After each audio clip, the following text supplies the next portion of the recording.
nos ha salido, promediar, nos ha salido con un atleta para España, donde nos ha preparado para 3 semanas consecutivos para el clasificatorio olímpico, y luego nos va con 3 atletas de la selección, que está atleta cadete, atleta junior, y nos topan a República Dominicana, donde el resultado estaba sumamente histórico para la selección de Aruba, la selección de Aruba Taekwondo Society. Nos sabían con un oro, con Anabela, nos sabían con una plata con Kiana Cruzendey, nos sabían con una plata con Maylin Frader y un bronce con Alicia Macea. En ambas categorías, en la categoría adulto, Maylin Frader, y en la categoría junior, las 3 chicas que acabo de mencionar. Siguiente paso que nos estaba ahí, Hasi está a participar en los Juegos Panamericanos, en el Panamericano de Taekwondo en Brasil, y luego nos va a preparar para el Panamericano Cadete Junior. Y también me quiero para hacer una vez un espacio para nos agradecer a cierta persona que hace posible para nos por lograr el objetivo Quinana.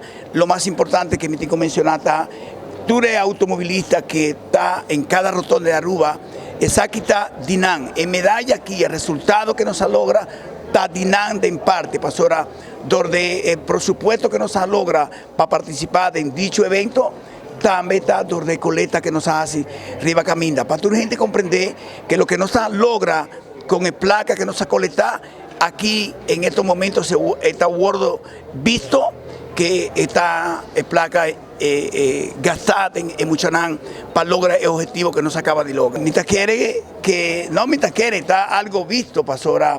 Lo que nos hace a causa un furor completo en el lugar, pasora. Está una isla chiquito donde hace tiempo Aruba no haya un resultado de esa manera y no se implanta respeto. En cada pelea, Muchanán halaga su arma en pelea. En cada técnica, Muchanán hace lo que su coach nan hace. Corda, está un entrenamiento que nos está viniendo haciendo de 2 turnos, uno en la mañana y uno en la tarde. Fursiman, 24, las 4 semanas del mes, nos da 30 días de Yaluna para Yasabra. Y lógico, si vota tren, ese está el resultado que está visto aquí, Nana.